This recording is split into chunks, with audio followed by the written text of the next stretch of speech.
Qui était Saint Blaise et que pouvons-nous apprendre de son histoire sur la foi et le courage? Explorer la vie de ce saint remarquable, de ses premières luttes à son sacrifice ultime. Un protecteur de la gorge et un phare d'espoir. Bienvenue, cette chaîne partage les messages de Dieu Tout-Puissant pour vous et votre famille. Abonnez-vous pour une inspiration quotidienne. Saint Blaise vécut au IVe siècle, évêque en Arménie. Il est rappelé pour sa compassion et son dévouement envers son troupeau, mais au-delà des miracles qui lui sont attribués, une narration plus profonde existe. Avant son martyre éventuel, Saint Blaise a traversé une période d'intenses questionnements spirituels. Les récits suggèrent un retrait du monde, un temps passé dans la solitude et la prière, luttant contre la nature de la foi et de la souffrance. Cette lutte intérieure n'était pas une faiblesse, mais un feu purificateur. C'est à travers cette expérience profonde que sa foi a été renforcée, le préparant au sacrifice ultime. Son histoire nous rappelle que même ceux qui sont considérés comme des saints ne sont pas à l'abri du doute, et que la vraie foi émerge souvent du cœur de la lutte. C'est un témoignage du pouvoir de la persévérance et de la force durable de l'esprit. Saint Blaise, lui-même médecin, a vécu une époque de persécution intense. Sa conversion n'a pas été un événement soudain, mais un approfondissement de la foi mis à l'épreuve par la souffrance. Emprisonné pour ses convictions, il a courageusement affronté les épreuves, offrant des soins à ceux qui l'entouraient, même pendant sa captivité. Ce dévouement a soulagé la souffrance, en particulier les maladies de la gorge, est devenu central dans son héritage. La tradition de la bénédiction des gorges le jour de la fête de Saint Blaise découle directement des récits de sa guérison miraculeuse d'un enfant étouffé par un arête de poisson. Cet acte de compassion a solidifié son association avec les maux de gorge et a établi une puissante pratique spirituelle. La bénédiction n'est pas seulement un rituel. C'est une prière pour le bien-être physique et spirituel, une continuation du ministère de guérison de Saint Blaise. Elle nous rappelle l'interconnexion de la foi, de la compassion et de la recherche de la santé. Saobrano Montargeux témoigne d'une foi durable. Depuis des générations, des pèlerins se rendent sur cette montagne sacrée, attirés par la promesse de guérison et de grâce divine. La tradition de la pénitence entreprise avec un cœur humble est au cœur de l'expérience. C'est un chemin vers la purification et une démonstration de dévotion. Parallèlement à la pénitence, la prière forme l'essence même de Saobra. Les individus offrent leurs supplications sincères, cherchant des conseils, de la force et du réconfort. La croyance en la puissante intercession de Saint Blaise, protecteur contre les maladies de la gorge et autres, apporte l'espoir à beaucoup. C'est un lieu où la foi est vécue et où les bénédictions sont reçues. Un lieu de contemplation paisible et de profonde connexion spirituelle. Saint Blaise, médecin et évêque, vécut au IVe siècle. Son histoire est celle d'une foi inébranlable et d'une intervention miraculeuse. Emprisonné pour ses convictions, il fit face à un sort cruel. Le gouverneur, tentant de forcer Blaise à renoncer à sa foi, le menaça de torture. Cependant, Blaise resta ferme. Une mère amena son enfant, souffrant d'une obstruction de la gorge, auprès de Blaise alors qu'il était emprisonné. Par la prière, Blaise guérit miraculeusement l'enfant. Cet acte de compassion l'établit comme le saint patron des maladies de la gorge. La tradition de la bénédiction des gorges, le jour de la fête de Saint Blaise, le 3e février, se perpétue encore aujourd'hui. C'est un puissant rappel de la miséricorde divine et du pouvoir durable de la foi. Cette bénédiction, accomplie par un prêtre, invoque l'intercession de Saint Blaise pour la protection contre les maux de gorge.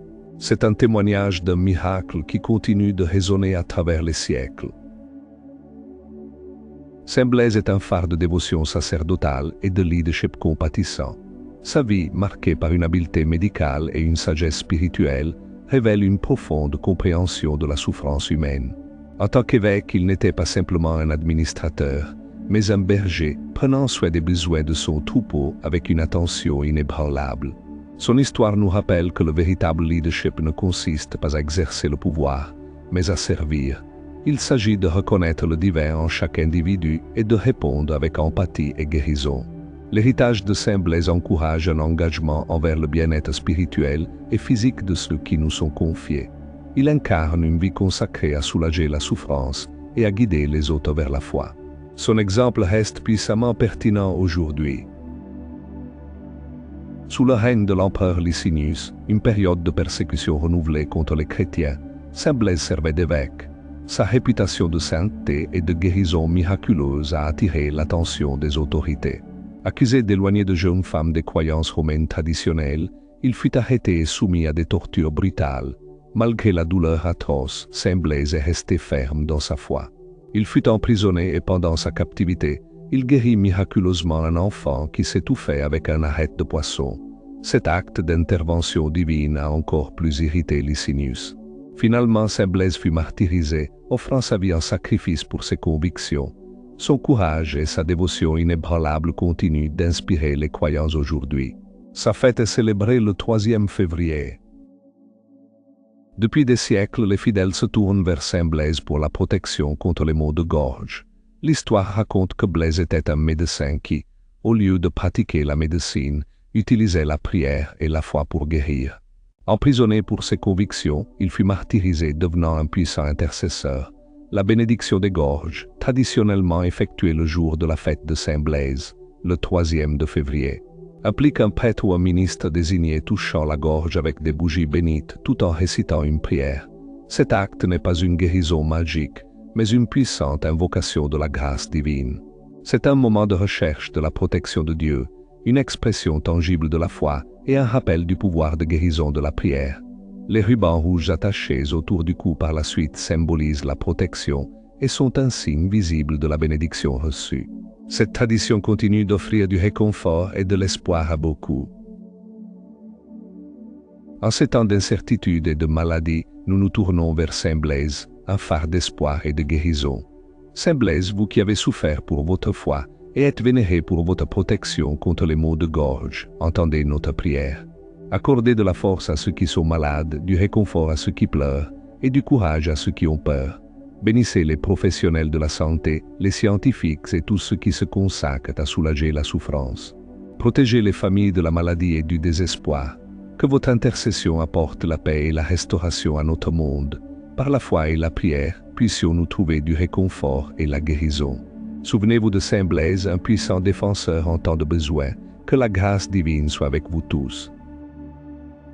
Le 3e février est une journée dédiée à la commémoration de plusieurs saints au sein de la tradition chrétienne.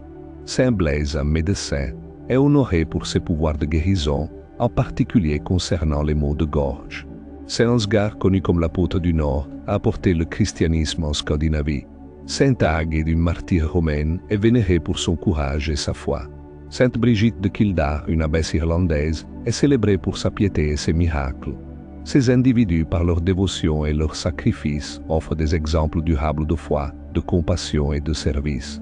Leurs histoires continuent d'inspirer les croyants aujourd'hui. Réfléchissez à leur vie et laissez leur vertu guider votre propre chemin. Nous partageons les messages de Dieu Tout-Puissant pour vous et votre famille. N'hésitez pas à laisser vos commentaires. À bientôt.